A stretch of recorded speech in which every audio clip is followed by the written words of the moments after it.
Du 10 octobre 2016, exactement 7h20. Bonjour et bon réveil. Merci d'être avec nous. On se retrouve comme tous les matins pour Yeewu Leen, première matinale du Sénégal sur télévision Futur Média. Mbokk yi mbaa jàmm ngeen fanaane ñu ngi leen di nuyu gërëm leen ci ànd bi ak TFM tey tombé na ak lundi 10 octobre 2016 7h20 mooy doog a jot ñun ñëpp a ngi fi pour gunge leen fii ba 10h30 bu ca kanamee tuuti daañu àndandoo ak rédaction bi ci ñaari journaux yi bu njëkk bi ci français Fatou Kiné Dem Ñaba moo ñu koy présenté bi ci topp itam ci wolof loolu mooy firnde ni fu ngeen yeewoo fajar gi da ngeen di tàggoo ak kumpa di ngeen am itam ay informations mais en même temps am ay conseils pratiques grâce à mes camarades ñun ñëpp a ngi fi Bijou Sy Mamadou Ndiaye Alfiba DJ Bouba Fama Thioune on aura beaucoup d'invités à propos d'invités tey dama leen bëgg a yeewee ak Idrissa Diop xam ngeen ni bu yàggul génne na woy boo xamante ni daanaka dafa bokk couleur ak Yeewu Leen d'ailleurs Yeewu Leen la ko tuddee alors lundi c'est jamais évident am na ñu bëri ñoo xamante ni bu ñu gisoon ki créé lundi dañ koy rey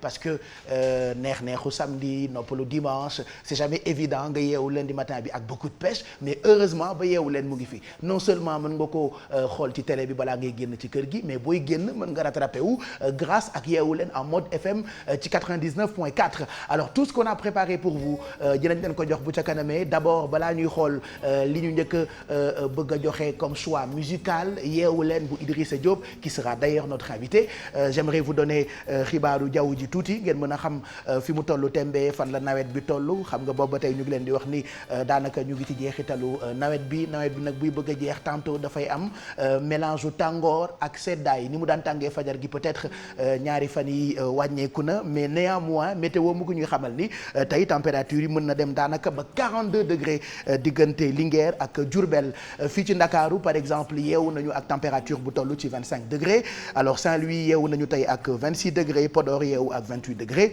Matam yeewu ak 28 Linguère 28 Diourbel 27 degrés Kaolack 27 degrés Tambacounda 26 Kédougou 24 degrés Kolda 24 degrés Ziguinchor 24 degrés météo mu ngi ñuy xamal ni thermomètre bi mën naa yéeg fii ci Ndakaaru ngoon gi ba toll ci ay 30 degrés ce qui veut dire qu'il fera très chaud Saint-Louis dina yendu ak température bu toll ci 36 degrés Podor 41 degrés waaye Matam Linguère daanaka bokk nañu ci dëkk yi nar a gën a tàng après-midi bi ndax ñoom daañu yendoo ak lu toll ci 42 degrés Diourbel 41 Kaolack 41 Tambacounda 39 Kédougou 37 Kolda 37 Ziguinchor 38 degrés.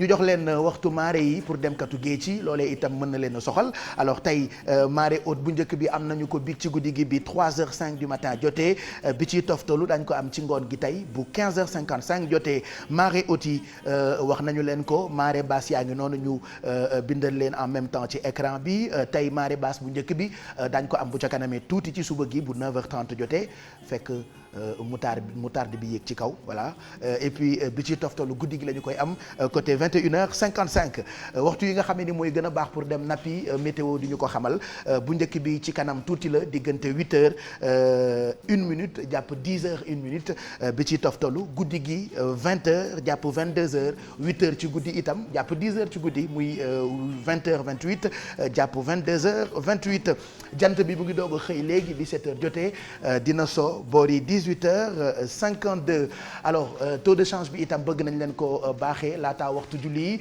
en même temps ñu bàyyi leen ngeen xool ko ci écran bi mu ngi noonu xam ngeen ni Sénégal chaque jour moo wax ko dëkku tukkikat la bu dee da ngeen bëgg wecci CFA ak yeneen xaalis yeneen dëkk yi alors $1 mu ngi toll ci 585,612 francs CFA €1 mu ngi toll ci 655,957 francs CFA une livre sterling xaalisu Grande-Bretagne mu ngi toll ci 728,185 francs CFA un yuan chinois mu ngi toll ci 87,7440 francs CFA Pape Doudou benn carte la yor te xam naa ne man lay voter voilà même si les yeux ne fonctionnent pas normalement je me suis bien débrouillé pour liiral leen taux de change bi waxtu julli itam am na solo julli ci dañ koy njëkkee fajar gi julleem mu ngi toll ci 5h50 du matin tisbaar mu ngi toll ci 12h55 takkusaan mu ngi toll ci 16h18 timis mu ngi toll ci 18h58 gée mu ngi toll ci 20h.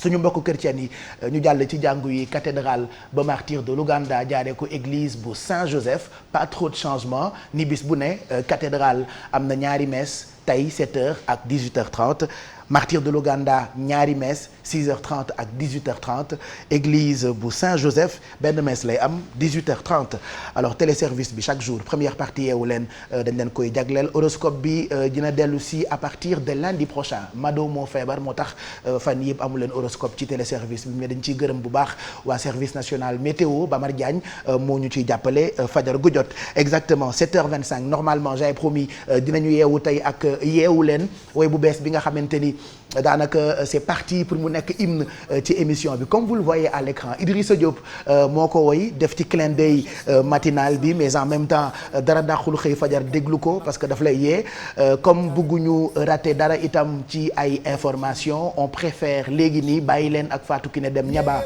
mu présenté ñu journal bu njëkk bi ci français bu ca kanamee mu indil ñu beneen bi ci wolof et puis revue des titres yi bu ca kanamee daan ci ñëw ak yéen ngeen mën a xam naka la yéene kaay yi yeewoo ak yéen tey lundi 10 octobre 2016 Fatou Kiné que l'on retrouve juste permettre à Mor Karmat yóbbu caméra am fii nag mooy Yeewu Leen on est cacha bu dee da nga fay ñëw di nelaw dama koy wax téléspectateurs yi bu dee da ngay wër ndékki dama leen koy wax voilà c'est dommage que amuloo sens voilà normalement mooy caméraman bi war a filmer Fatou Kiné Dem Ñaba mais au lieu mu filmer Fatou Kiné Dem la basangam la lal fii ci suuf di nelaw voilà. Il ne savait pas qu'on est cash dans Yeewu Leen et que nous on raconte tout aux téléspectateurs bon defe naa lépp pare na ñu jàll ci journal bu njëkk bi ci français bonjour Fatou Kiné. Bonjour Pape Cheikh, bonjour chers téléspectateurs. Le bulletin d'information c'est tout de suite.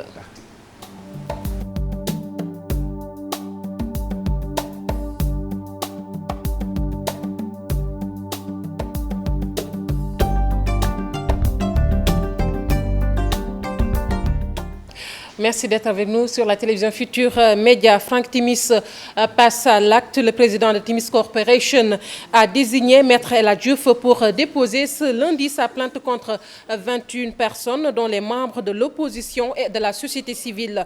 L'homme d'affaires australo-roumain avait annoncé cette procédure et Timis estime avoir été diffamé par les personnes visées par sa plainte.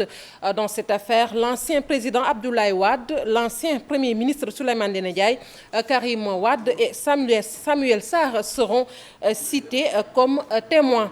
Et puis, vaste opération de démolition au marché Gueule-Tapée des Parcelles Assainies, 47 cantines détruites. Selon le patron de la DSCOS, la mairie de Golfe Sud n'est pas habilitée à délivrer plutôt des autorisations de construire sur le tronçon Casbe plutôt, croisement Cambérène. Cheikh Tidiane Dione pour plus de détails. Des bulldozers, des poclins en pleine action, ces engins raflent tout devant eux.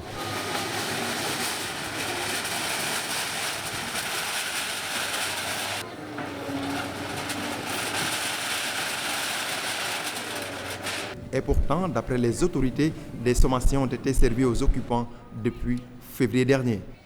Pourquoi cette démolition? Ces bâtiments qui devaient être érigés le long de cet axe, que vous voyez qui est une sorte de continuité des deux voies partant de Cambérène et qui sont destinés à relier la route de la VDN dans sa section 2, la route des Niayes, la route de Rufisque et l'autoroute à péage. Donc, ce axe constitue en quelque sorte une rocarde ou bien une dorsale importante pour la circulation et il faudrait que les gens arrêtent de se faire attribuer ces genres de papiers qui ne signifient absolument rien du tout dans le cadre de notre mission. 47 cantines seront rayées de la cartographie du marché Gueule-Tapée des Parcelles Assainies. Ici, la pilule est difficile à avaler. Sérieusement, nous sommes fatigués. Nous avons besoin d'aide. Nous ne sommes pas ici pour dire qui a tort ou non. L'essentiel pour nous, c'est de continuer à travailler.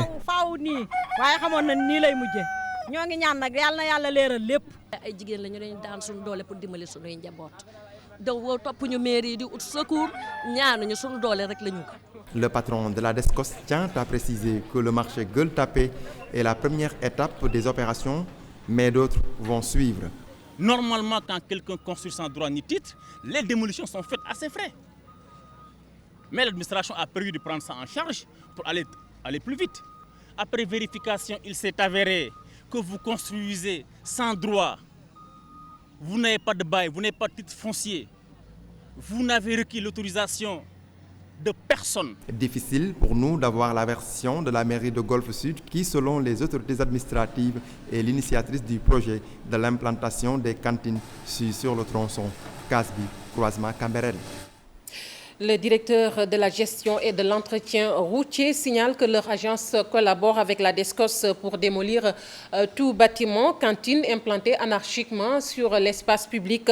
Mamadou Alassane Camara précise d'autres opérations de démolition sont en vue sur le territoire national. Écoutons-le au micro de Cheikh Tidiane Dione. En fait, opération yi ngeen gis ni dafa fekk ñu door ko depuis ajuma bi passé mais dafa nekk loo xam ne dañ koy wéyal parce que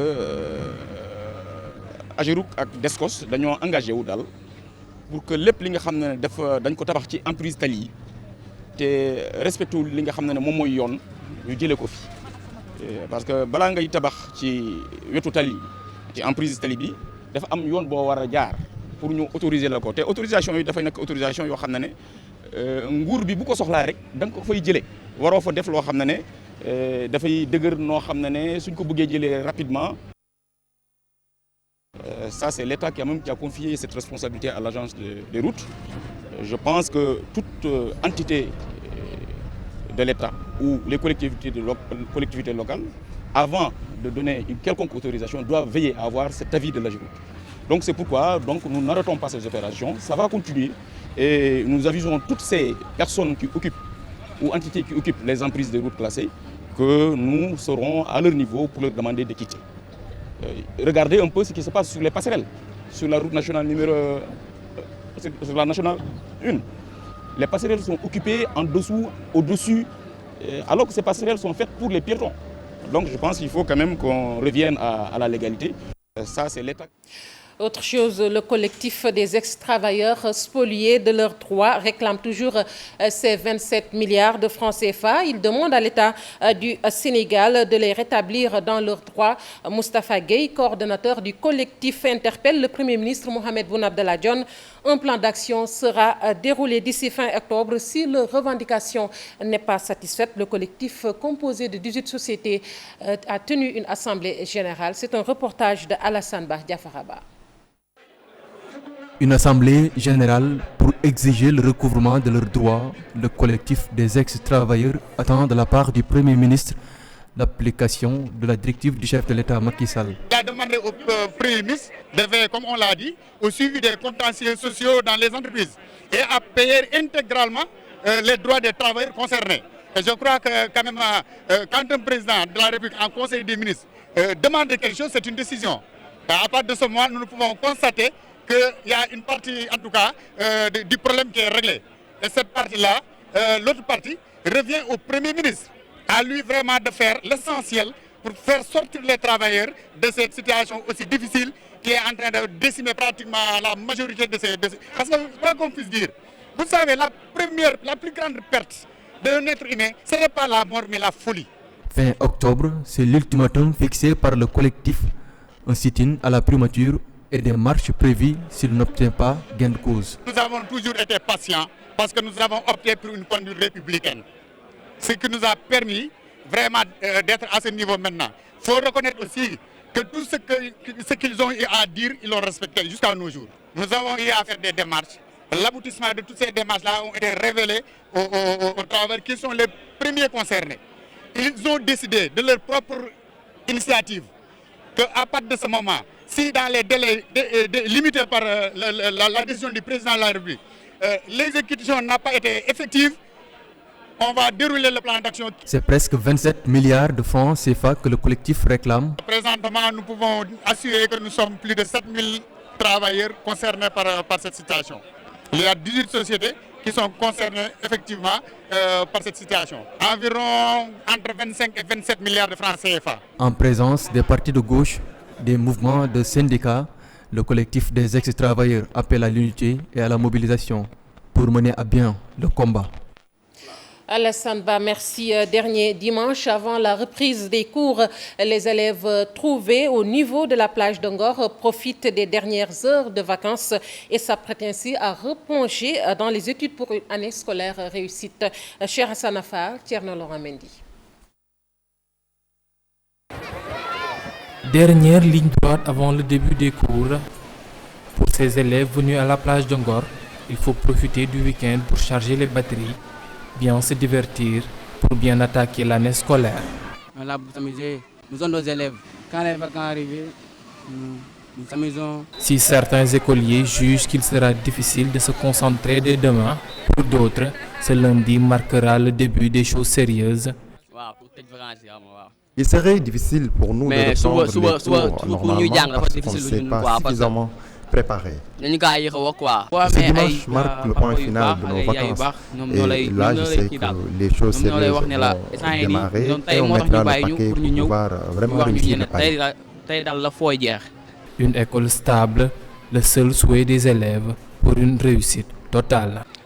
S'il n'y a pas de grève, on va faire une excellente année, Inch'Allah.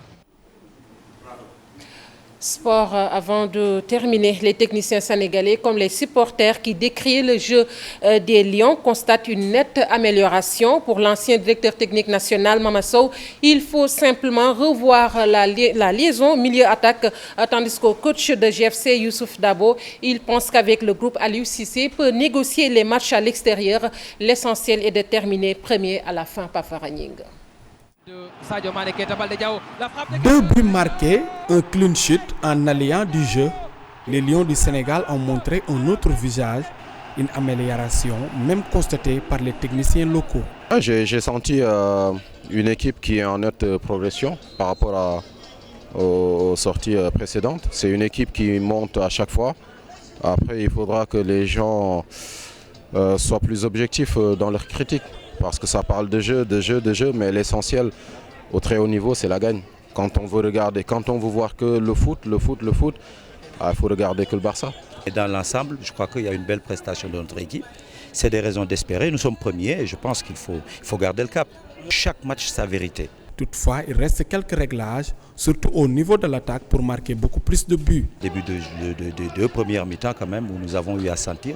Je crois que ça permettra un peu de tirer les leçons un peu de ces moments un peu où on a été en difficulté, voir un peu les problèmes qu'on a eus.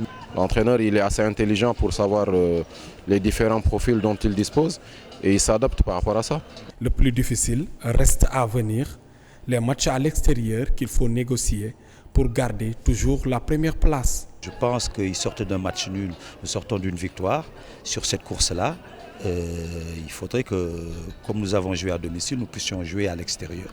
On a gagné le premier match à domicile chez nous. Il faut aller en Afrique du Sud avec bien sûr des ambitions. Mais il ne faut pas aussi qu'on s'attende à gagner tous les matchs. C'est un mini-championnat, il faut le jouer intelligemment. La première place à la première journée, c'est anecdotique. Il faudra finir premier à la fin. Avec cette belle victoire, l'équipe du Sénégal continue sur sa bonne lancée avant d'affronter l'Afrique du Sud en mois de novembre pour la deuxième journée des éliminatoires du Mondial Russie 2018. Pafara Ning, la 4e édition du tournoi international de Guédiawaye a vécu ce week-end sur le Real Banjul qui a remporté le trophée pour les clubs sénégalais qui ont participé. Le résultat n'étant pas le plus important, mais la préparation avant le début du championnat. Cheikh Tidiane Diaw. En pleine préparation de pré-saison, le résultat passe au second plan. l'US Gorée et GFC n'ont pas tiré leur épingle du jeu. On nous a invités à un tournoi et je pense que c'est une bonne chose. Comme ça nous permettra d'avoir quelque chose en jambes pour pouvoir entamer la saison. Nous, on est en phase de préparation, donc on n'avait pas un objectif particulier par rapport à gagner ou ne pas gagner ce tournoi. On est en phase de préparation, donc pour nous, les matchs nous servent de préparation. Pour l'équipe championne du Sénégal, ce tournoi international est en avant-goût de ce qui l'attend en Coupe d'Afrique. On a la Ligue des champions devant nous et on sait bien qu'on représente le Sénégal. Donc c'est bien de jouer ces genres de matchs parce que pour moi c'est un match test. Ça nous permettra d'avoir une petite idée sur nos adversaires. Et je pense que ça va nous servir de leçon. Ce tournoi international qui en est à sa 4e édition compte désormais dans l'agenda. L'objectif déjà premier, il est sportif, déjà pour permettre toujours à l'équipe à la sortie de son stage de préparation de fin de saison de pouvoir se frotter avec d'autres équipes et permettre au coach aussi de faire sa revue d'effectifs. L'autre défi, c'est aussi l'apprentissage. L'apprentissage, jouer contre des équipes d'un autre championnat, d'un autre niveau. Et je pense que ça, c'est quelque chose, en tout cas, nous jouons dans le championnat, nous ne connaissons pas l'Afrique. C'est quelque chose qui est important en fait. Le Real de Banjul a remporté le trophée. Il s'est imposé 3-0 devant les Mauritaniens de l'ASAC Concorde. Cher Tidiane Diao, merci. Voilà qui met un terme à ce bulletin d'information. Je vous retrouve dans quelques minutes pour la version en wolof.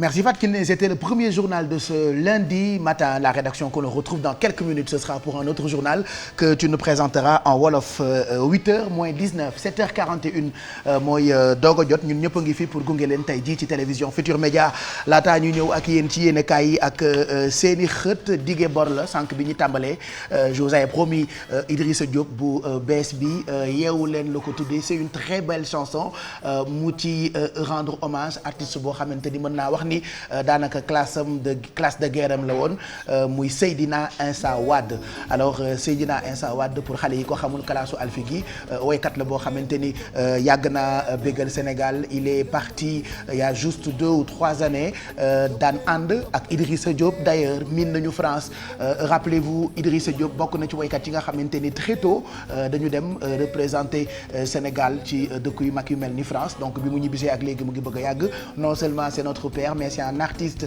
que nous respectons beaucoup par rapport ak talent bi ak générosité bi nga xamee ni moo nekk ci moom alors tey woy bii la ñuy yeewu leen la ko tuddee alors yéen tamit yeewu leen ndax li ñu bëgg rek mooy ngeen yeewu ci jàmm ndax ñun yeewu nañ ca fajar bëgg leen gunge fii ba 10h30 alors Idrissa Diop on écoute juste après on se retrouve pour d'abord revue des titres bi daañu ci àndandoo encore ak Fatou Kiné Dem Ñaba. Asalaamaaleykum waa réew mi man Idrissa Diop ma ñëw tey di leen présenter album bi en hommage à Seydina Insa Wade sama xarit di woykat bu mag ma jaar ak moom fu bari te tey ji mu wuy ji suñu boroom yeewu leen ngir lëndëm jeex fi yeewu leen jóg leen yeewu leen ngir lëndëm jeex fi yeewu leen jóg leen yeewu leen ngir lëndëm jeex fi yeewu leen jóg leen yeewu leen ngir lëndëm jeex fi yeewu leen jóg leen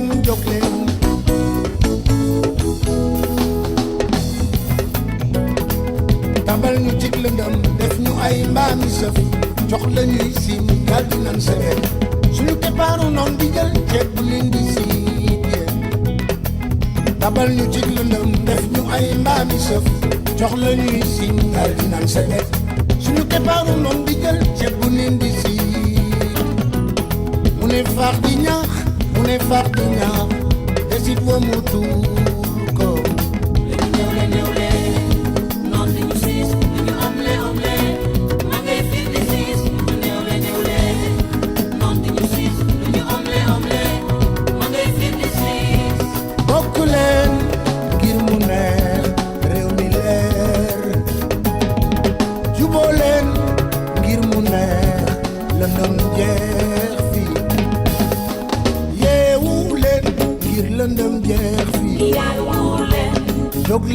jóg leen yeewu leen ngir lëndëm jeex fi jóg leen yeewu leen ngir lëndëm jeex fi jóg leen yeewu leen ngir lëndëm jeex fi jóg leen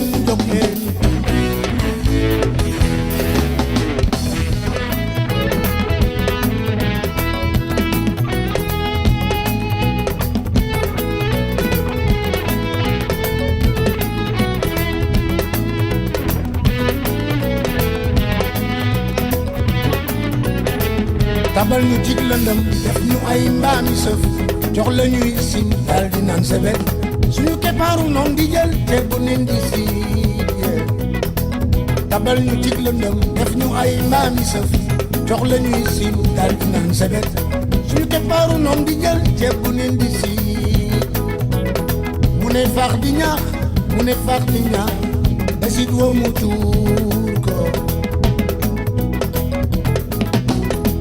tabal ñu ci lëndëm def ñu ay mbaami sëf jox la ñuy sim daal di naan sebet suñu keppaaru noon di jël ceeb bu neen di siit tabal ñu ci lëndëm def ñu ay mbaami sëf jox la ñuy sim dal di naan sebet suñu keppaaru noon di jël ceeb bu nen di siit mu ne faax di ñaax mu ne faax di ñaax desit wa mu tuur ko lu ñëw leen noon di ko siis lu ñu am leen ma ngay fiir di siis lu ñëw leen noon di ko siis lu ñu am leen ma ngay fiir di siis bokk leen ngir mu neex réew mi leer fi juboo leen ngir mu neex lëndëm jeex fi yeewu leen ngir lëndëm jeex fi jóg leen yeewu leen ngir lëndëm jeex fi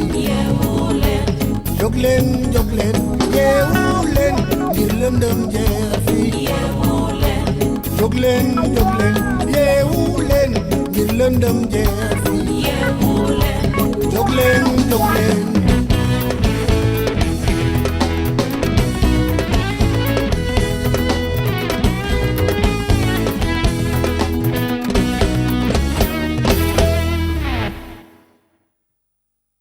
voilà yeewu leen ak Idrissa Diop bu ca kanamee dinañu ko recevoir ci plateau bi dinañu waxtaan ci liggéey bu am solo bi mu nekkee depuis un bon bout de temps et puis waxtaan tamit ci ay surprise yoo xamante ni daf ko jagleel sénégalais yi mu ngoog Idrissa Diop yeewu leen way la boo xamante ni si vous êtes fan de cette émission n'hésitez pas et puis dinañ ko partager ci page officielle yeewu leen ci Facebook bi mën ngeen bokk ci jotaay bi ci réseaux sociaux yi ñu ngi Twitter ñu ngi Facebook télécharger leen suñu application bi nga xamante ni mooy GFM et vous donc wooy bi daf ñuy gunge waale en même temps ci suuf merci beaucoup toog mu Serigne Fallou alors tey 10 octobre mooy journée mondiale contre la peine de mort mais tamit tey mooy bis bi nga xamante ni jagleel nañu ko santé mentale oui santé mentale c'est vrai que ñi amee feebaru xel ñu ci ëpp bu feebar bi demee ba aggravé wu dañ leen di beddi le plus souvent alors fii ci Sénégal nag am na kuréel goo xamante ni ñoom ñooy bëgg di jàppale ñooñu nga xamee ni ñoom ñoo amee feebaru xel waaye du ñooñu rek ñoom ñoo sonn ci li ñu tuddee santé mentale am na ci itam ñoo xamante ni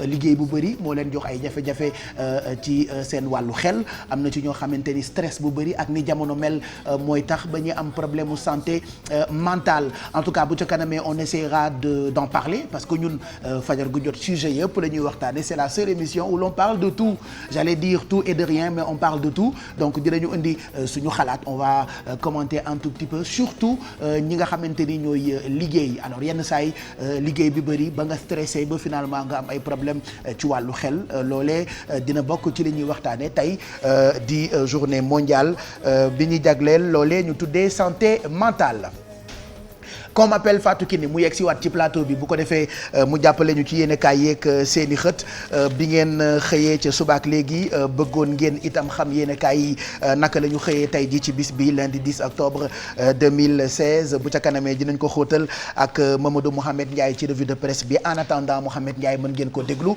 ci RFM matin diggante xalaas ak yeneen i mbir yoo xamante ni daf leen koy jagleel su bëgg jot ci rajo Futur Média en attendant vous êtes sur télévision Futur Média et que yéene kaay yi dañ ciy jàll léegi nii Fatou Kiné ñu nuyuwaat la dañu koy njëkkee ak l'Observateur c'est très évident parce que mooy suñu journal alors tey xëy na ak li nga xëyee daanaka sànq jëm ci coowal Petro-Tim ak monsieur Timis alors li ñuy lire ci xëtu yéene kaay bi ci français mooy péripéties de son implantation au Sénégal Petro-Tim de l'Aube à Timis. mi ngi noonu muy coowul Petro-Tim ak Timis Pape Cheikh du ñàkk sànq dégg nga ko ci xibaar yi tey ji nag mën nañ jàpp ne coow li jeexagul ndax ki nga xamante ni moom mooy Franck Timis dafa fas yéene clamé ca yoon ñaar fukki doomu aadama ak benn la fas yéene yóbbu kamu tànn nag wax nañu ko Maître El Hadji Diouf la ñi nga xamante ni ñoom la teg baaramu tuuma ci mbir moomee ne dañu ko waxal lu amul bokk na ci waa kujje politique gi ak ñi faree ci société civile moo waral yéenekaay bi di l'Observateur daal di ci xëy. Franck Timis moomu le sax moom moo nekk ci xëtu yéenekaay bii di Tribune ñu ngi ciy gis nataalu ki nga ñu wax ni tànn na ko mu nekk avocat wam di maître El Hadj Diouf alors ñoo ngi lire ci français ci xëtu yéenekaay bi nii il prend El Hadj Diouf meilleur avocat entre guillemets et dépose ses plaintes Timis en plein jeu. mi ngi noonu kalaame boobu tey ji la ci altine ji ci la fas yéene dem ca yoon demal ko ca yoon moom maître El Hadj Diouf mi mu tànn wax nañu ko yéenekaay bi tamit daal ci xëy la Tribune mu aju ba tey ci coowal pétrole boobee moom Franck Timis ni ñu ko waxee rek kon dana dem ca yoon clamé ay doomu aadama yu mu jàpp ni nag dañ koo waxal wax joo xamante ni nii dara amu ci. coow loolu affaire Petro-Tim la ñu ko tuddee laas sax ci la xëy tey ñoo ngi lire ci xëtu yéenekaay bi Timis lance l'assaut. mi ngi noonu Timis daanaka yéenekaay yu bari ci la ñu xëy tey jii du ma ca gën a xóot Pape Cheikh daanaka ñoo bokk lu ñu wax yépp muy nag Franck Timis mi nga xamante ne rek yóbbu na ay doomu aadama ca yoon ñaar fukk nit ak benn ci mbir moomee sax ñu ci tudd dinañ ko wax ku ci mel ni Abdoulaye Wade ak ki fi nekkoon njiitum jëwriñ Souleymane Ndéné Ndiaye Karim Wade Samuel Sarr ñoom nag jàpp nañu ne ay seede lañu ci mbir moomee. kon plainte bi tey jii la fas yéene dem ca yoon. Sénégal da doon football samedi ak SICAP astafurla Cap-Vert ñoom ñu tuddee leen les requins bleus loolee yéenekaay bi du quotidien ci la xëy tey mondial 2018 vainqueur des requins bleus les lions prennent le cap. mi ngi noonu kon sunu gaynde yi daal wane nañu seen bopp ci jongante boobee ñaar la ci dara ñu jàppit ni bokk na kon ci éliminatoire coupe du monde 2018. mobilisation bu am jëm ci woo teg Cheikh Amar Xelcom 2016 direct info ci la xëy ak yéenekaay yu bëri ñoo ngi liir ci xët bi Cheikh Amar décrète la mobilisation. mi ngi noonu ni mu koy baaxoo di def saa su ne mën nañu wax ni kon buum la gu mu doo delloo ca boy ga muy nag woote ca Xelcom ni ko sang bu baax ba daan defee Serigne Saliou. mu ngoog Panama Îles Vierges Luxembourg Brésil loolee mu ngi jëm ci yooyee ñu doon waxtaanee ak koppar ak ay coowam ci ay kilifa yuy yabal seen xaalis ci bërëb yooyu ñu tuddee ay paradis fiscal Libération def ci xëy tay liaison dangereuse à la sourée de mine. ndax dañu jàpp ni xëy na réew yooyu fa la ñu bari ay kilifa yu bari di làq seeni koppar. moo waral yéenekaay bi daal di ci def ab gëstu ko xool ba ci biir dana am yeneen mbir liñ ci tudd niñ ko waxee rek muy kon ay kilifa yu mag yoo xamante ni ñoom seen xaalis daal rawale nañ ko ci banque yi waaye ca réew yooyu lañu koy yóbbu ngir mën ko faa rawale. Parti socialiste ak ay coowam bëri na itam ci ay yéenekaay yu ci xëy tey Zoom par exemple mu ngi def ci xët bi ni négociation secrète entre Khalifa Sall et le PDS.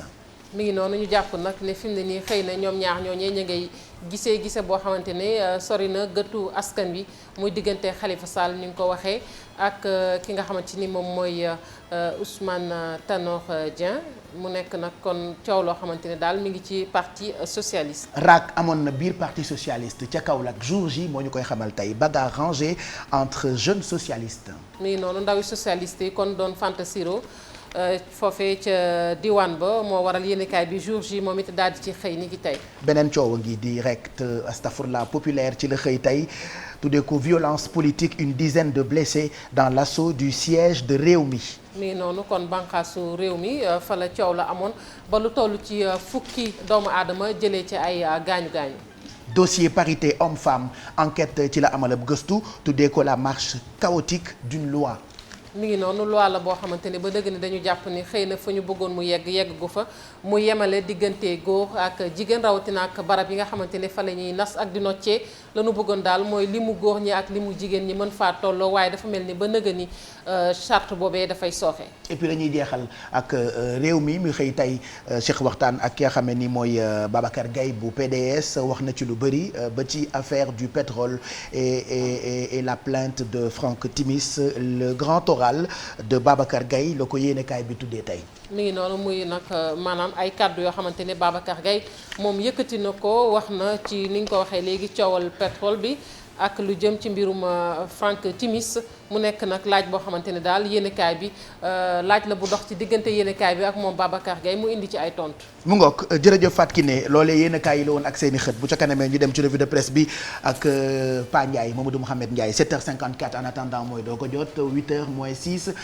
daanaka am nga 6 minutes pour préparer journal bi xaw ma ndax da nga ciy ndekki ji wala da nga ci naan café gu tàng bu am purit lu mu ci mën ci doon daal 8h pile yow la ñuy àndal ci beneen journal bi en attendant ñu ngi leen di ñaanal bëccëg bu neex ci télévision Futur Média n'hésitez pas ngeen woo ñu numéro téléphone yi bu ca kanamee tuuti ñu affiché ko ci suufu écran bi dina tax soit ngeen bokk ci suñu jeu bu neex boobu la nga xamee ni moom la ñu tuddee jeu des 5 mots et puis voilà on a préparé beaucoup de choses pour vous entre autres Maimouna Gueye Bambalo un peu souffrante ce matin mais quand même ñëw na xam nga tantôt ñu waxtaanee lépp lu jëm ci wàllu yoon wala ñu waxtaanee lépp lu jëm ci wàllu koom mais tey daal dina ñu ñëwaat ci sujet yu am solo yooyu nga xam ne saa yoo ko waxtaanee il faut que ñu gis ci ay mbir soit internet wala ay décision juddu grâce ak sujet yi ngay indi est-ce que tu as remarqué ça man loolu jaaxal na ma de saa yoo indee benn sujet rek il faut que ñu jël ci benn décision ci kaw c'est grave hein. waaw man bi ma gënoon marqué mooy action de refus de paternité. refus de paternité bi oui. mooy bi ñu ko defee après ñu def ci projet de loi après ñu def ci benn projet de loi mais bon c'est bien ça veut dire que la télé est très suivie et que li ñuy def tamit am na ay répercussions yu muy am ci population. et que foo wayoo sa bopp de ah déedéet. ñëwoo ci télé bi di aay baa ngay palaaline. déedéet damaa ñëw rek topp sa ginnaaw. mel ni Bijou daa ñëw ci télé bi di aay di palaaline di frère Jacques di au palais de justice c'est un bon palais. pourtant nag yow yaa ma tous les jeunes filles vont se faire marier. pourtant yow laa dégg nga ne ma Bijou mën na yenu xale yu jigéen ñi ci télé bi yëpp def télé. waaw loolu am na loolu am na maa ko waxoon mais des fois damay changer xalaat mën nañu koo jëw la ma doon wax noonu dama ko waxoon ci kanamam rek gëwuma loolu de. gëmoo ko leer laa la wax pourtant il est bien xam nga ku nekk tamit ak li nga xam ne rubrique bi ngay def li mu laaj. parce que Bijou dafa nekk benn rubrique bi muy def boo xam ne c'est people il faudrait qu'elle soit assez fun. mais moom normalement nu ñu ko war a tuddee rubrique am bi manqué.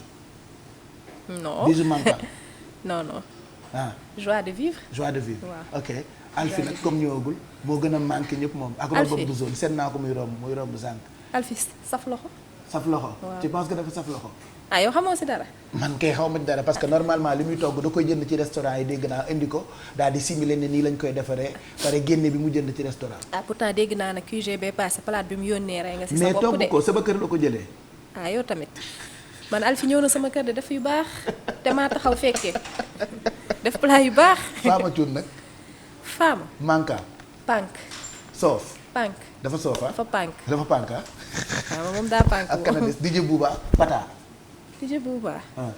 Pata pouf quoi. non cool. cool ah waaw ok Mamadou Ndiaye nag soof. charmeur. charmeur ah jaay taar quoi. nga nag yaa ko jaay yaa ko ni moom moo coofe. xale yi moom la ñuy wër. mais est-ce que réellement loolu ma ko wax dëgg la yow loo gis ci moom dafa coofe wala coofewul. ah xam nga man nag fi mu ne nii xoolatuma kenn samay bët a muuru. loolu nag mooy grand oral le grand oral de Maimouna Gueye Bambalo bu ca kanamee on aura aussi un sujet intéressant avec toi. bien sûr Pape Cheikh on va parler du pôle urbain de Diamniadio. parce que dafa nekk zone boo xamante ni dafa nekk en pleine expansion waxtaan nañ ak ki nga xamante ni mooy secrétaire général bu direction du pôle urbain.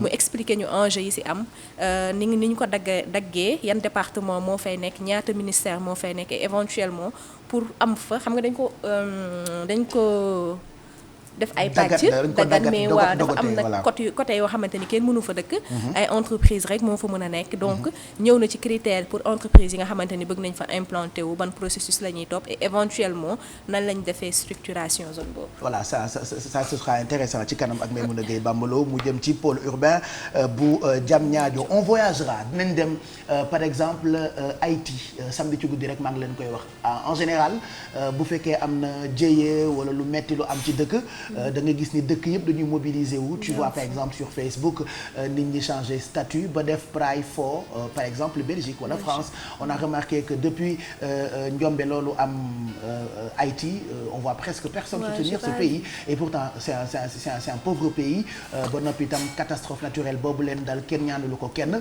donc ñun on sera Haïti tey tout au long de cette matinée regardez en même temps image yi nga xamante ne jëlee nañu ko ci dëkk boobu ne pensez surtout pas que Haïti amul ay Sénégalais il y a des militaires des policiers et des gendarmes yu fa demoon mission parce que Haïti dafa bokk ci bërëb yi nga xam ne ñi Nations Unies zone rouge la ko tuddee à tout moment dafay am ay guerre wala ay xeetu ñaawteef ñoom bu yàggul rek épidémie choléra sonal leen ba ñu bëri dee ñu ne déet ni waay ouragan ñëw daanaka lekk dëkk bi yëpp ouragan boobu nag Mathieu la tudd on en parlera bu ca kanamee parce que Mamadou Ndiaye depuis lors mu ngi suivre ce qui se passe dans cette île di Haïti on en parlera ak yeneen i mbir yoo xamante ni préparé nañu leen ko Alfi 7h59 mooy doog a jot bu ca kanamee grâce ak yow suñu biir dina fees bonjour bienvenue li nga def Mireille la tudd wala.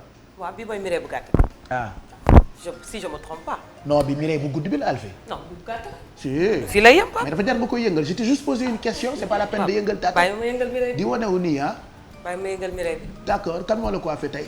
Ndeye Coumba onglerie des VIP Liberté 4. ñaata la fay. Écoute, elle m'a donné un peu une enveloppe xaw ma ubbeeku ma xool ma ñaata ci de. moo yëy de am na ci xeetu coiffure yoo xamante ni yow yaa waroon fay mais buñ la ko defaralee tellement da ngay ñaaw ba on a l'impression que moom mi la defaral moom moo la fay quoi damay tooñ de elle est belle elles sont toutes belles mes femmes. On te retrouve ci kanam. ci kanam Pape Cheikh avec les beurre Sofia on va sauter les crevettes mu nekk ay crevettes sautées à l'ail. ah donc oui ku ne war ko. moi j'adore quand c'est bien sauté. ah les crevettes on va bien les sauter Pape Cheikh les crevettes. quand c'est bien sauté laaj bu bëri persil bu saf. ah oui donc mu nekk beneen recette boo xamante ne xam nga recette authentique la boo demee restaurant en général ay crevettes à l'ail ngay jël. mais bii dina saf Pape parce que laaj bu bëri la àndaale. alors moi je comprends pas les gens qui yi lekk laaj noonu cru laaj bu ñorul j'ai vu que beaucoup de gens dañ koy lekk. c'est excellent pour la santé xam nga léegi dafa sax am ay capsules yoo xamante ne dañ ko defar à base d'ail. dama ko war di lekk sax di la bisu. man nag bizarrement man odoru laaj ak soble ça me dérange pas. da ngaa laaj xetu laaj. man dérangé wu ma. c'est dans ta famille. odoru laaj ak odoru soble moom dérangé wu ma Pape mais c'est excellent pour purifier tout ce qui est à l'intérieur. il paraît antioxydant Pape day dugg day dem ci sang day nettoyer sang bi maanaam lépp luy impurité sa yaram da koy dindi. surtout les parasites naka la ko war a lekkee à jeun comme boo yeewoo léegi nii dara du dugg sa biir nga lump benn doomu laaj. defe naa loolu baax na. nga yëy benn doom la wala avant ngay tëdd parce que boobu def nga jet. soo ko mujjëlee sa biir maanaam doo lekkaat dara. d'accord donc dina am temps nettoyer lépp lu nekk ci biir. parce que lekk ko le matin sax c'est pas idéal parce que da ngay ndekki waat. consommer waat tout ce qui est gras tout ce qui est li ci journée bi. d'accord le mieux mooy nga lekk ko avant ngay tëdd. comme booy naan garabu sànn en fait bala ngay tëdd. am na tam ñu koy jël tëmbal ko ci butéel bu def ndox di naan ndox bi aussi. di naan ndox bi wala nga écraser ko di naan ndox bi ça dépend ñoo ko mën a supporter parce que laaj dafa xaw a saf. d'accord on finit avec la dernière question da nga ni woon boo dee ndékki da ngay ndékki buur añu prince reeru baadool. reeru baadool waaw ndékki buur mooy ndékki bu riche boo xamante ne yàpp sax mën nañ la permettre nga lekk ko au petit déjeuner. déjeuner nga jël déjeuner prince maanaam yamamaay mën nga jël yeneen yi gras yeeg acide saturé yeeg yooyu yëpp lekk ko à midi mais le soir un dîner pauvre maanaam dîner boo xamante ni souper lay doon wala salade wala lu léger loo xamante ni Pape boo ko lekkee rek da nga koy gaaw a digérer. voilà donc loolu avertissement la pour ñi nga xamante ni dañuy yeewu duñu ndekki boo leen laajee ñu ne non man du may ndekki et pourtant ndekki moo war a ëpp valeur ci lekk yi nga xamante ni dañu koy lekk journée bi. merci Alfie pour ces conseils en attendant 8h02 ñu bàyyiwaat leen ak Fatou Kiné Dem Ñaba.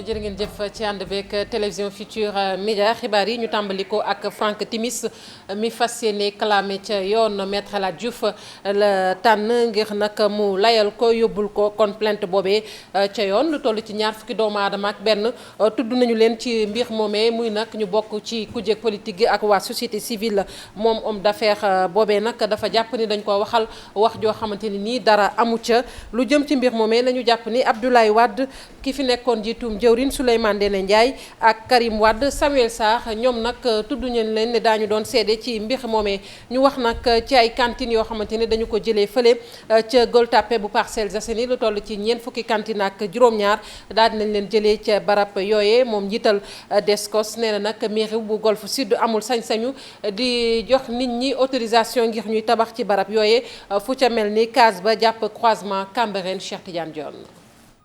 ay bulldozer ak ay poquelin yii di yàq yii di an engins yi nag lépp luñ fekk seen kanam rek dañ koy daaneel.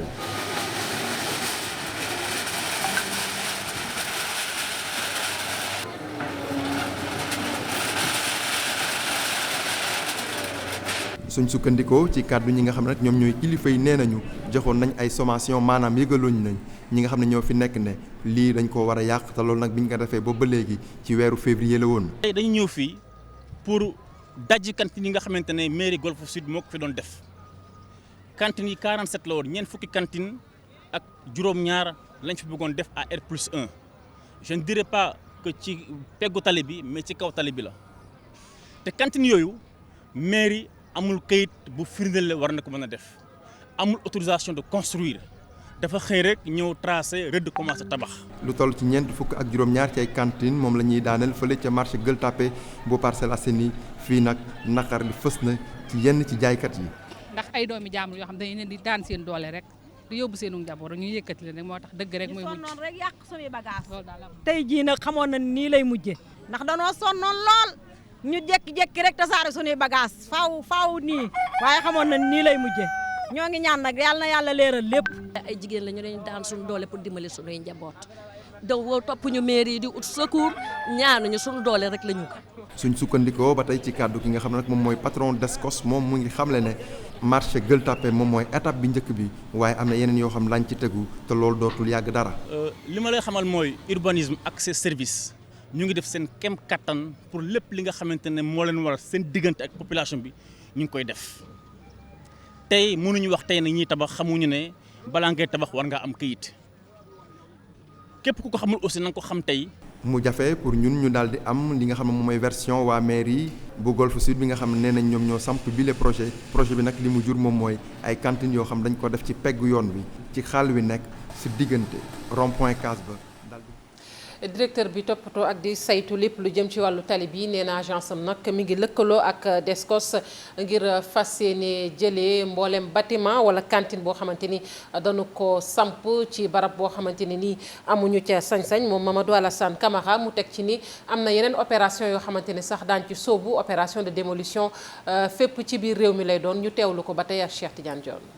En fait opération yi ngeen gis nii dafa fekk ñu door ko depuis ajuma bi passé mais dafa nekk loo xam ne dañ koy wéyal parce que Ageroute ak Descos dañoo engagé wu daal pour que lépp li nga xam ne dañ ko tabax ci emprise tali yi te respecté wul li nga xam ne moom mooy yoon ñu jëlee ko fi parce que balaa ngay tabax ci wetu tali ci emprise tali bi dafa am yoon boo war a jaar pour ñu autoriser la ko te autorisation yi dafay nekk autorisation yoo xam ne nguur bi bu ko soxlaa rek da nga ko fay jëlee waroo fa def loo xam ne dafay dëgër noo xam ne suñ ko bëggee jëlee rapidement duñ ci mën mooy autorisation précaire et révocable donc mais li ñu constaté am na ay nit ñoo xam ne dañuy jógal seen bopp rek occuper emprise bi am na ñoo xam ne c'est des entités organisées parfois c'est des mairies qui autorisent fekkee amuñ ci sañ-sañ en fait lii nag ab kuréel la bu ëmb ay liggéeykat yi sàkku ñu jox leen ba tey seen ak seen yelleef ay koppar yi ñuy sàkku nag toll na ci ñaar fukki milliards ak juróom-ñaar ci suñu koppar nguurug Sénégal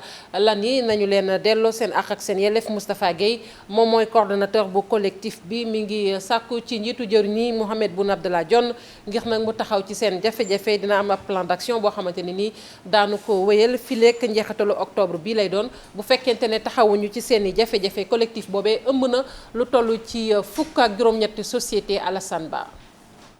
ab assemblée générale la ñu amal ngir exiger ñu fay leen seeni droit collectif liggéeykat yenn société yi woon ñuy xaarandi ca premier ministre mu appliqué directive yu njiitu réew mi Macky Sall joxe woon. comme le président Macky dafa joxe ay instructions fermes ci premier ministre ni ko nañ ñu fexe ba organiser benn conseil pour ñu fay ñi seen xaalis moo tax tey ñu daje fi ñun ñëpp.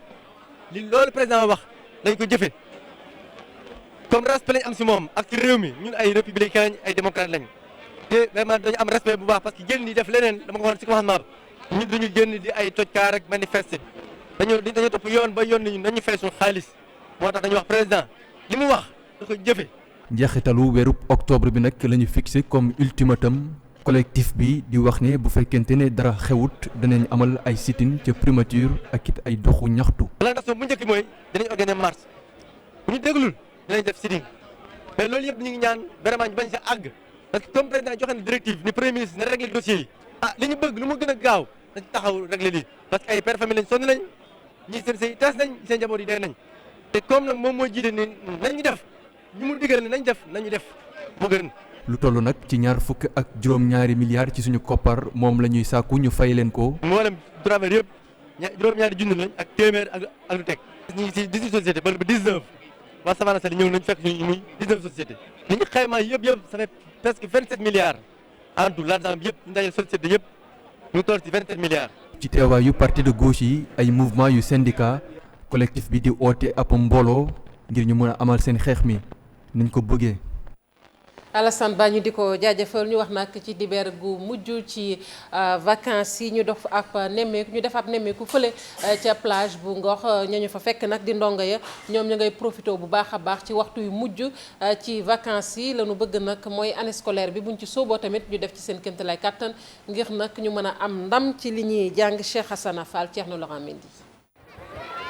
dimanche bi nekk bés bu mujj laata lii di cours yi di commencé ci école yi ñii ci ndongo yi ñu fekk fii ci plage Ngor ñoo ngi def lépp lu ñu mën ngir charger seeni batterie tey waajal tamit jàngi ji suba.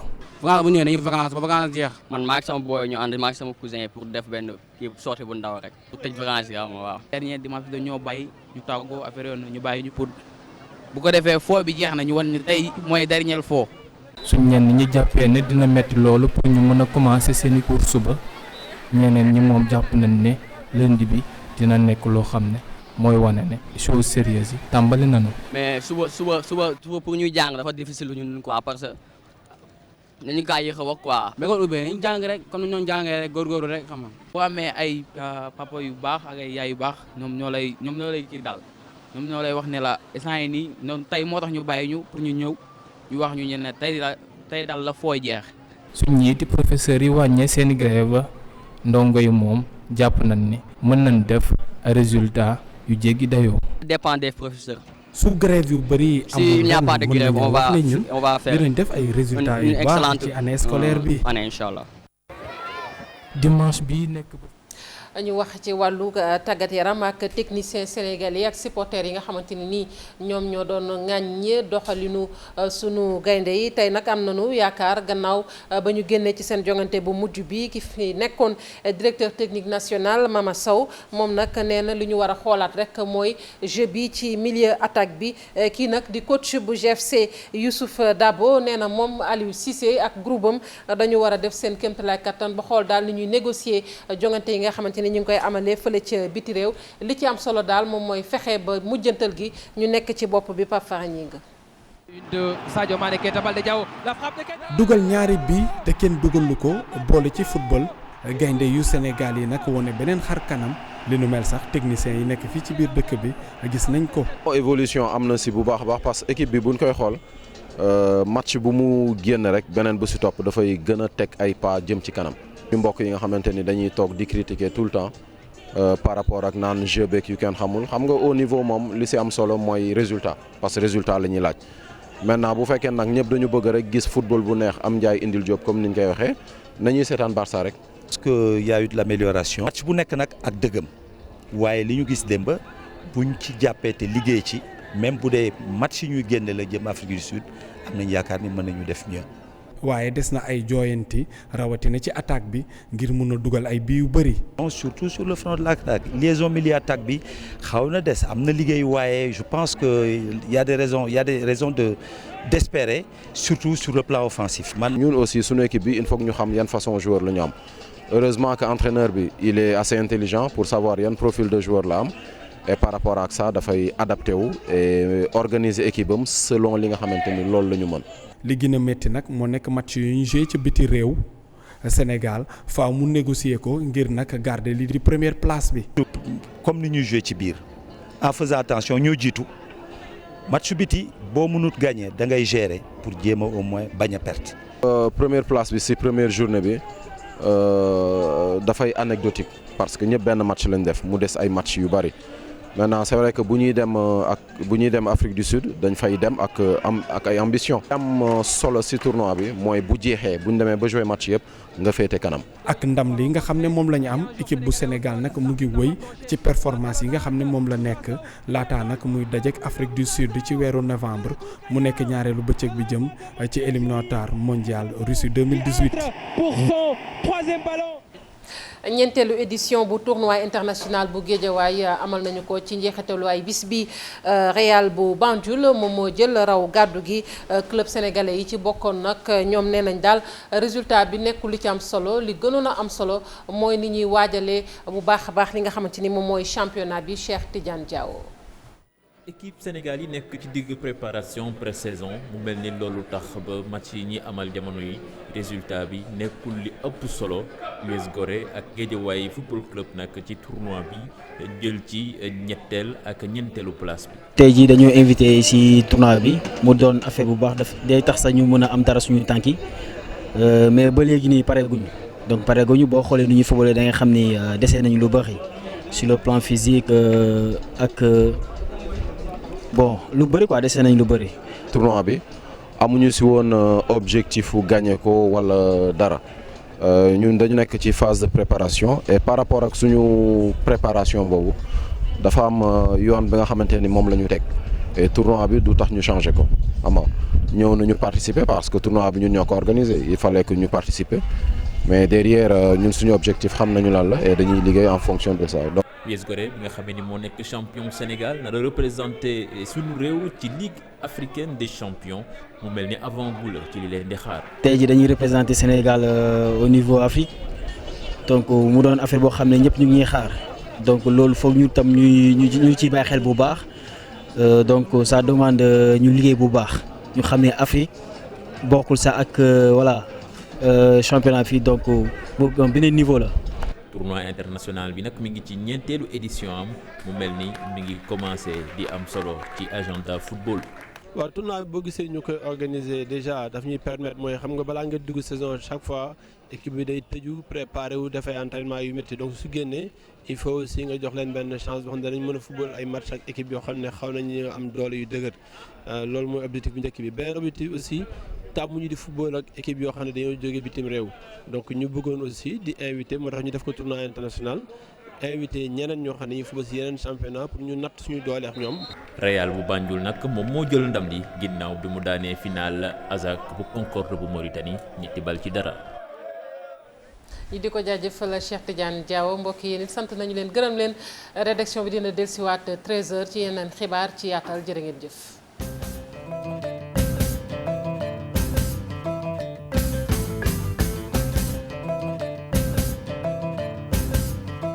merci Fatou Kiné mais tey j'ai l'impression que da nga gën a njool par rapport ak yeneen jours yi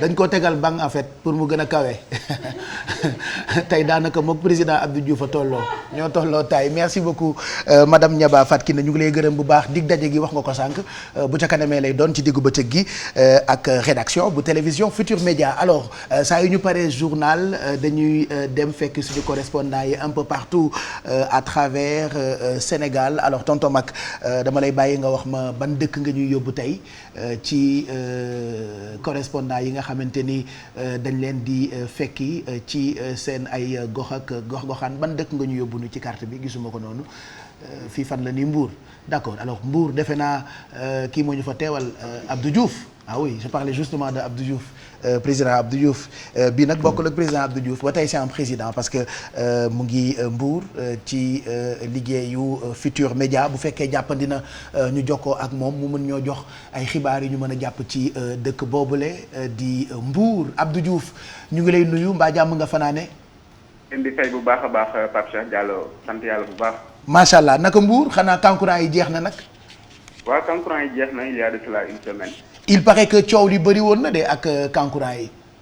oui bon bëri woon na mais à la fin bon am na ñu ci arrêté am na ñu ci am ay gaañu. ay li ëppoon solo mooy jamono ji clôturé nañu jàmm ji jël si na quoi. heureusement après ñoom ñi koy organiser tam il faut que ñu xam ni loolu fête la dafa bokk ci Mbour dafa bokk ci Sénégal il faudrait que ñu koy def tam di sóor ni warul am ay nit yu gaañook yooyu defe naa bànneex rek la war a nekk non wala. oui bien sûr j'espère que dinañ jàngee ci leçon yi nga xam ne moom moo jot a am ren li ñu gis ren ci terrain bi dinañ ci jàngee ba déwén incha allah dinañ ko waajal xëy na su naree am du amee ni mu amee ren.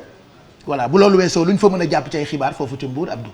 dañuy dellu caajaay parce que xam nga bi ñuy mujjee déggante. demoon nañu caajaay ba waxoon leen mouvement caajaay debout li nga xam ne moom la waxoon ci maire bi di ki nga xam ne moom moo di El Hadj Omar Youm di ne dafa bàyyi askan wi ginnaaw moom El Hadj Omar Youm nag tontu woon na bu baax a baax ñi nga xam ne ñoo di ndaw yooyu nekkoon ci mouvement caajaay debout mu jëm ci wàllu assainissement moom nee na amul benn yoon boo xam ne mos na teggi tànkam ci lu jëm ci wàllu seetal dëkk bi.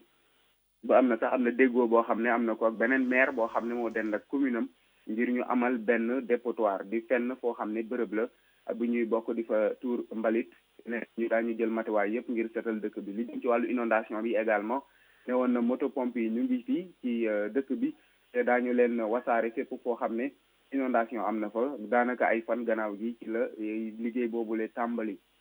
wax na également ci wàllu infrastructure yi nga xam ne mu ngi koy tabax rawatina lycée bu bees bu Thiadiaye ak yeneen i infrastructure yoo xam ne jamono ji nee na ñu ngi ko fay tabax kon amul benn yoon boo xam ne moom El Hadj Omar yu nekk directeur de cabinet bu njiitu réew mi président Macky Sall won na ko njabootam ginnaaw ba nee na ba tax na nee na lépp loo xam ne rek mu ngi am ci Thiadiaye jëm ci wàllu infrastructure rawatina ci wàllu sport bi wax na ci stade bi nga xam ne daañu ko defal gazon lépp wax na ci daal ci loo xam ne maanaam jamono ji mu ngi ciy taxaw suñ ko jógee dañuy dem Jiwaalo nga xam nga Jiwaalo foofee la Yékini dafee benn ci pàccam ci wàllu jeunesse am moom Yaxya Diop Yékini nag dafa dellu woon démb ànd ak benn association boo xam ne ëmb na ay quartiers yi nekk foofu te ñu waggoon seen i tànk tubéy rek ngir jàmmaarloog mbalit mu bari mi nga xam ne moom moo nekk ci biir Jiwaalo mbalit moo xam ne Pape Cheikh Diallo foofu na te weesu na ko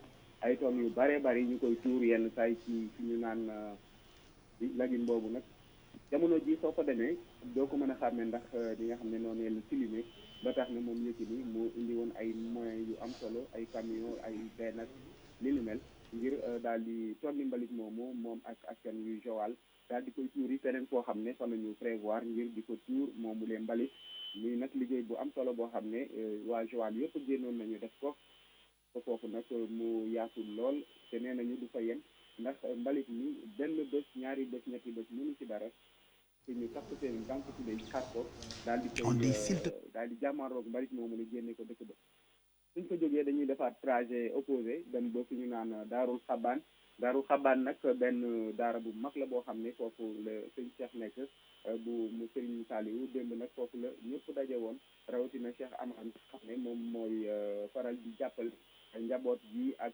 taalibe yi ñoom ñëpp ñu mànkoo dem góobi li nga xam ne moom moo di toolu Xelkom nee nañu nag le 14 ak le 22 di fukki fan ak ñeent ak fukki fan ak ñaar fukki fan ak ñaar plutôt weeru octobre bii la ñu bàbbeeku ñoom ñëpp lépp loo xam ne matériel la ak jumtuwaay ak matuwaay Cheikh Amar nee na jël na ko ak ñu muy àndal ak ñeneen ci taalibe yi ngir mën a toolu Xelkom fi ñuy daanalee rek Pape Cheikh mooy ci génération Futurs Médias ndax xam nga ñoom dañu amaloon week-end bu am solo fii ci Mbour di président Ousmane Sow ak ñoom Modou Gassama ak ñu àndal ñoom nag dañ fi amaloon week-end bu am solo amaloon nañ ci diine ñoom ak waa fekkee ma ci boole te noonu amaloon nañu également benn ngel boo xam ne biig lañ ko doon def ak ci nga xam ne moo di Jabiya Ndong muy yu am solo yoo xam ne génération Futurs Médias amal nañ ko fi xanaa li ci xaw a ñuul rek Pape Cheikh mooy génération Futurs Médias dafa daje fekkee ma ci boole football fekkee ma ci boole dóor ko 2-1 te man nii dama bokkoon ci waa génération Futurs Médias doon fot waaye mujj ma caa mën a def dara waaye nag nee nañu seen revanche bi lañ ko jël yoon kàngam yi nekk au niveau national lañ soxla.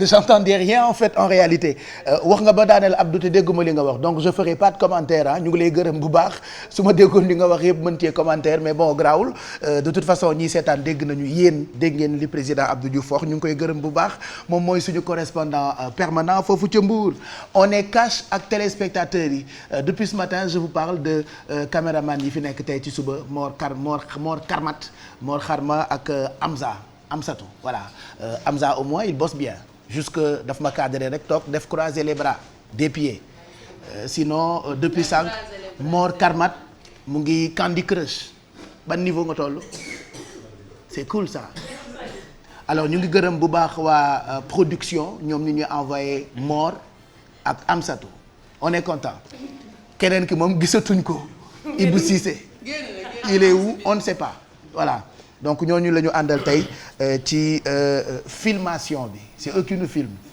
voilà Amza bu ànd ak Mame Fatou Ndoye rey boppam bu ñëwee yeewu leen croiser les bras les tànk pourquoi je sais pas l'autre est en train de jouer à Candy Crush niveau 2 Ibou Cissé dem na ci tànganaa bi ci buntu télé bi comment faire avec ces gens là 8h24 mooy doog a jot Alfie boo pare ñu bàyyi la nga dem fekki waa Olympique Club pour Yeewu Gym. En attendant on a préparé beaucoup de choses même moi j'ai préparé quelque chose pour nit ñi je te jure ah tey moom il faut ngeen annoncer ma wax sama rubrique oui. En attendant ñu won leen suñu site bi www.igfm.sn foofee bu ngeen fa duggee di ngeen tàggoo ak kumpa lutte en Roumanie. Voilà donc loolu moo nekk ci page d'accueil bi ce qui veut dire que li xew ci réew mi activité réew mën ngeen ko am ci www.igfm.sn. Voilà donc je disais que tey préparé naa lu am solo man tam dama préparé rubrique bu am solo no surprise sama rubrique léegi surprise la tudd. sama rubrique surprise la tudd j'ai préparé beaucoup de choses pour vous defe naa loolu dina am solo parce que noonu la il faut bosser aussi sonn ngeen vraiment depuis des années ngeen di dem ay reportages préparer ay rubriques pendant que je dors je me suis dit man tamit je vais faire comme vous voilà non j'ai fait comme vous rek préparer naa samay affaires en attendant ñii pare nañu Alfi yaa ma gën a bëri wax. donc comme duñ koy defee Pape chaque matin doxantu ci jardin bi andi li nga xamante ni mooy fitness bi tey moom xam naa wax ji du bëri Pape parce que xam ko lundi matin yaram yi day nalaw coach fi mu nekk nii daal yeewaguñu ginnaaw bi ñu leen nuyuwee dañ bëgg ngeen wan ñu lu yee yaram yi tamit. waaw wan la loo xam ne day yee yaram yëpp. waaw préparé nag samedi. comme nee naa la dañoo jëm ci challenge fitness. tout à fait donc samedi 15h. xam naa suba dina gën a xumb ndax dinaa indi moniteur olympique club yëpp. ñu gën a wane li ñuy waajal pour samedi. très bien kon daal suba da ngeen di kii. tey introduction la rek. introduction waaw suba mu tëj. aywa olympique club Pape ci kanam ñu bàyyi leen ñuy seetal. ñu bàyyi coach Ngom commencer. Allez, étirement d'abord, allongez les bras vers le haut. Stop, pensez-vous carrément vers votre gauche. Videz son. De l'autre côté, revenir encore avec les talons. Juste échauffement. Maintenant, revenir sur l'essentiel. Allongez les bras haut vers le bas. Encore 4, 3, 2, stop, faites attention encore. Regardez. Un petit sursaut. Et là, posez carrément les pieds. Option ici avec pente. Ce qui le suit. Si vous voulez, sautez avec nous. Allez, plus loin. Remontez les genoux maintenant. Encore 8. Plus haut les genoux. 4, 3, 2, stop. Et là, nous allons revenir. Et Massamba continue. La même chose, toujours facile. Voilà, pour réveiller tout le corps, comme on le dit. Voilà, comment je l'ai dit, partir dans les lundis. Donc, tomorrow, pour réveiller tout le corps en douceur. Et préparer toute la semaine. C'est bon? La même chose, je vais alterner cette fois-ci vers l'avant et nous change. Allez, donc, abdos serrés, de rapporter le genou un peu plus haut que le nombril. Maintenant, si vous êtes à l'aise, associez les coudes. Sinon, vous restez là. Laissez uniquement les jambes bouger. D'accord? Très bien. Même chose. Vous êtes toujours à l'aise. Avec les bras. Travaillez et les bras et les jambes. Et laissez le mouvement. Donc, là, les genoux. Vous êtes à l'aise, associez. Vous vous posez. On vient les deux bras. Donc, vous avez le choix. 4, 3, 2, et relâchez, revenez à cette tâche.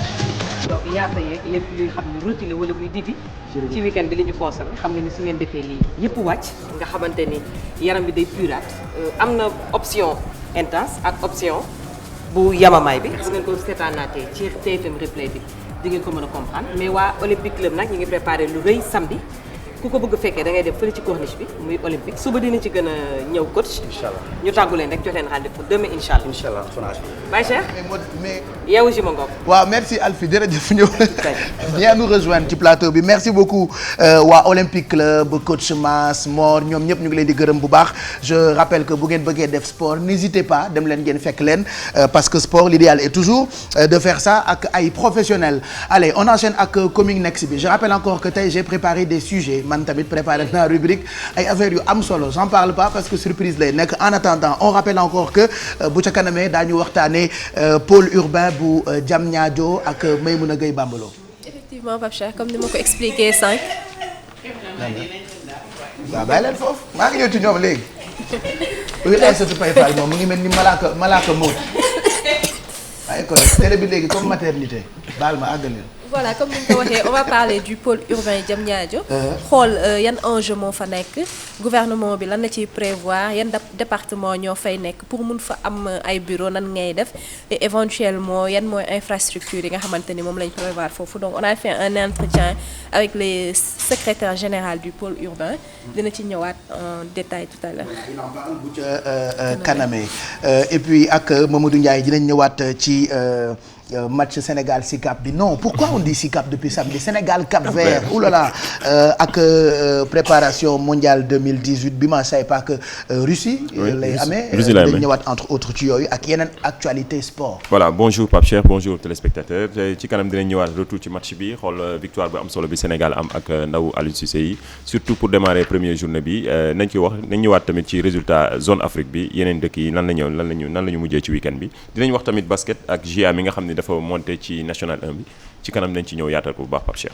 mu ngoog ce sera pour tout à l'heure ñu yaatal ko voilà et puis Diop Diop léegi nii après publicité yi Kia Aidara lañ ci àndal voilà offre d'emploi ak CV chaque jour ngeen yónnee yu bëri ma des fois je me demande xanaa Sénégal ay chômeurs rek a fi nekk parce qu'on reçoit tellement de mails ci ay nit yu wut liggéey. On dit que c'est partout pareil mais je pense que actuellement taux de chômage bi xam naa bilan bi bu ñu ko defee dina gën a wàññeeku ndax financement yaa ngi fii et puis entreprise yaa ngi recruter ndax gars yaa ngi xoolaat seen programme de formation dans les écoles de formation donc dinañ jàllale ñaari CV yu ñu tànn. Également une offre d'emploi donc si vous avez pas encore un job toog leen xaar ce sera pour tout à l'heure. mu ngoog ak Kia Aidara Bijou Sy grâce à elle on fera le tour du monde bii rek dégg naa Amérique yëngu na ci diggante Hillary ak Donald. alors Pape Cheikh info international yi tey moom ci ñoom rek la ñuy wax ndax defante bu métti la ñu defante ci biir débat bi nga xam ne moo nekkoon seen deuxième débat avant présidentielle yi dinañ leen wax lan lañ ci wax ak tamit kan la ñu jàpp ne moom mooy nar a remporter élection yi au sorti de ce débat tamit dinañ wax ci ce sujet société actuellement dañu gis ne que nouvelle technologie bi dafa changer manière de communiquer bi nga xamante ne nit yi moom la ñuy def ba tax na ñu ci bëri dañuy jël seen ay photos de nu di ko envoyante soit seen copain wala seen jëkkër wala seen copine wala seen jabar lan moo tax nit yi di ko def dem nañ ci mbedd bi waxtaan ak sénégalais yi ñu répondre ñu ci et puis ku ko def lan moo la ci mën fekk. waaw ba pare biir yaa yi ci studio bi kan moo ko fi indi. Mbacco. ban Mbacco ko la wax mooy Lamine Samba nga naan Mbacco. doo bàyyi Mbacco Mbacco xew fi mu ne man Mbacco mooy sama Youssou Ndour mooy sama Michael Jackson mooy sama je serai là-bas man maay présenté backstage suba je serai le reporter man maay yóbbu caméra yi pour nekk envoyé spécial backstage bon en gros loolu moo leen di xaar et puis Fama Thioune tamit va nous rejoindre bu ca kanam mais elle parlera de rien DJ Bouba dina waxtaan ci album bu bees Africa rek et puis dinañ waxtaan itam ci hommage bi ñu doon rendre ko keroog Moussa Ngom on a même reçu son fils alors hommage bi samedi bi passé la woon ca Just for You et puis dinañ waxtaan dinañu wone vidéo bu bees bu Secka première dame la ko tuddee ñaareel yi ak ñetteel yi ak ñeenteel yi bu buubaa di wax bu leen ko seetaan parce que daf leen bëgg a tendance woy bi aawo yi lañ ci woy et puis voilà on parlera de Viviane ak vidéo bu bees bu Maam Góor Jazaka Alfi bu ca kanamee ñu fàttaliwaat li ngay togg. waaw Pape avec les beurre Sofia muy ay crevettes sautées à l'ail donc ci kanam on va bien sauter les crevettes Pape laaj ko ba mu saf. sànni ci tuuti persil ak ay croûtons de pain Pape Cheikh. d'accord ça sera avec les beurre Sofia. super alors bu ngeen bëggee ma commencer léegi sama rubrique parce que sama élément yi dafa bëri tey j'ai tellement bien bossé que je suis fier de moi dama kontaan. oui c'est-à-dire liggéey bi ma liggéey bu dee note bi sur 10 la tey damay jox sama bopp 8 parce que j'ai bien bossé je te jure alors je démarre d'abord. voilà man xaaruma kenn évaluer ma léegi sama rubrique bu jeexee après yéen ñëpp ngeen jox ma note n'est-ce pas alors comme dafa gudd je démarre ak premier élément bi devinez ce que j'ai trouvé Alfi bi muy doog a commencé nekk mannequin photo shooting Alfi bu njëkk j'ai trouvé ça après des heures de travail c'est ce que ça donne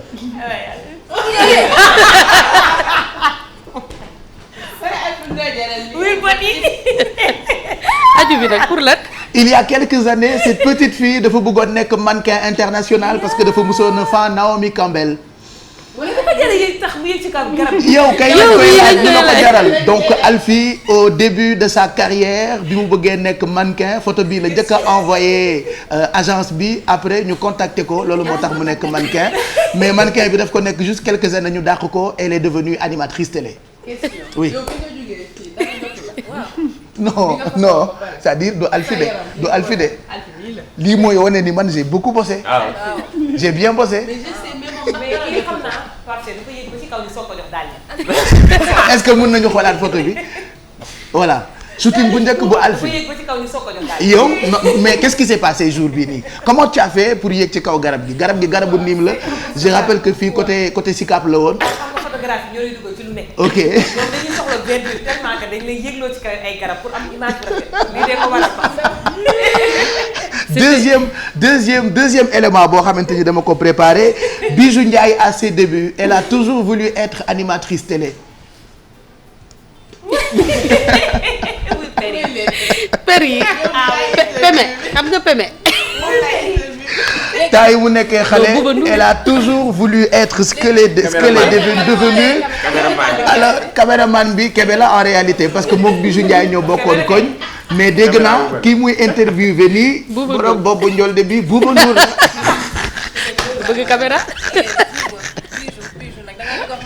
c'est ça l'histoire. ñoo maase.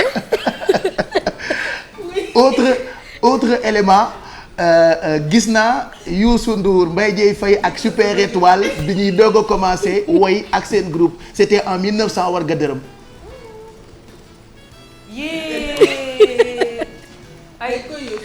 Youssou mooy woy gis nga Pape Omar Ngom.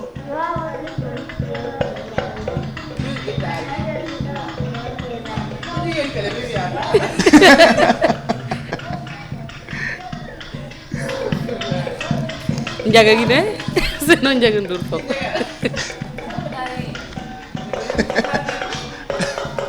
Mbaye Dieye Faye.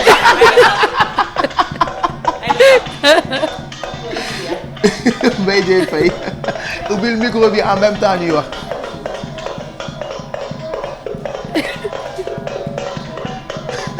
Mbaye Dieye Faye très inspiré. Viviane mooy aw na la ci ginnaaw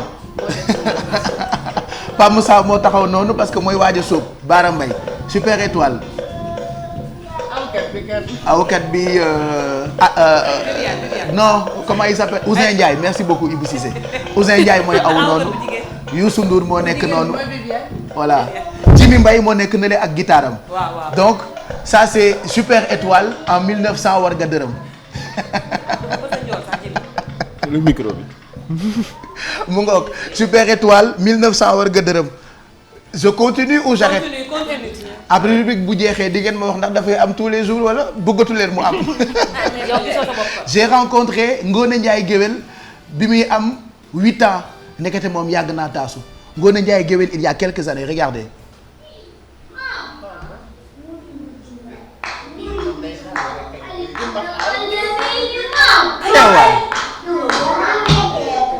nga ni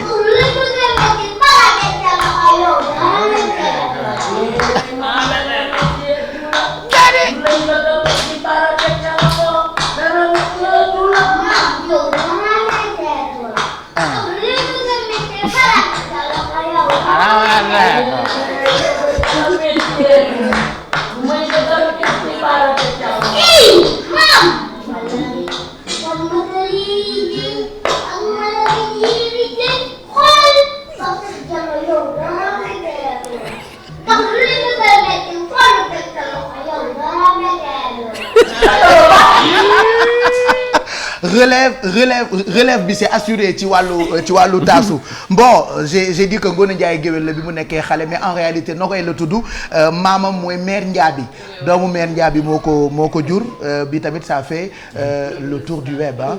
ma continuer ak buzz du web si vous voulez. je continue ou j'arrête ah baax na d'accord ok amul problème. doy na on finit ak image bu mujj bi d'accord buzz du web. non Stromae en mode lutteur regardez.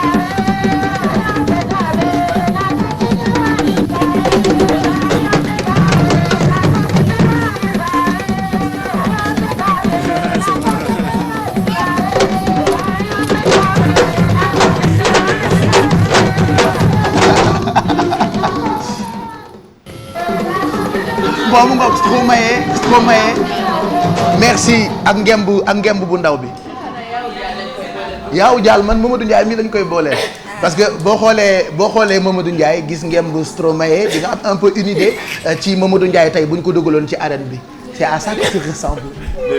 d'accord mais gisoo ko kii bi ah. oui yàgg na seetaan lamb alors la question bi Bijou laajte c'est très intéressant pourquoi mu def lii. je sais pas parce que man à la base bi ma ko gisee je me disais il va faire un clip. à rendre hommage à Afrique parce que c'était la première fois muy def tournée. on a compris au départ. mais non. génn ci benn clip. gisuma ko fenn donc je sais pas. oui il est peut-être c'est son kiff. origine am Afrique la donc certainement mu yàgg bëgg lamb ji mu ngemb ba nuroog Mamadou Ndiaye. xam naa dafa nekkoon kii lamb ko ñu. allez tour de table mu nekkoon sama rubrique. je vous retrouve demain su fekkee mes camarades d'accord dañu pour rubrique bi am suba note bi c'est sur 10 et j'attends vos notes. notes yi lay xaar non pas de publicité mes notes d'abord je veux mes notes voilà ou me permettre leen ngeen defal ma ay notes on regarde la pub juste après on se retrouve ci Yeewu Leen n'est-ce pas que c'est la première matinale au Sénégal.